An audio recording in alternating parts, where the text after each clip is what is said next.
Intanto il riformismo socialista è l'unica cultura che abbia retto il confronto con la storia, è una cultura viva, hanno distrutto il nostro bagaglio materiale e non il nostro bagaglio ideale.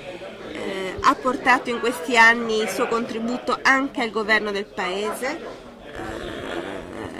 Il governo Berlusconi ha iniziato un'azione riformista portata avanti tra l'altro anche da alcuni ministri che vengono da quella storia politica. Cosa può portare al Paese? Intanto la visione di una politica fatta di coraggio, di responsabilità, di amore per la gente, la consapevolezza che l'Italia è un paese pieno di energie, di volontà, che se ben sorrette, ben guidate, ben governate possono aiutare il paese a uscire da questo momento di crisi. Possono portare alcune battaglie politiche, per esempio quella per la grande riforma, una vecchia battaglia del socialismo riformista negli anni '80.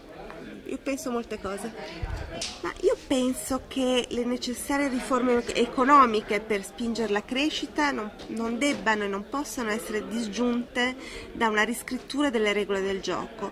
Forse una strada possibile è quella di un'assemblea costituente fatta da personalità elette con sistema proporzionale che poi non correranno nell'agone politico. È un percorso che può durare i prossimi 2 anni di fine legislatura e contestualmente il governo può appunto mettere mano alle riforme economiche necessarie.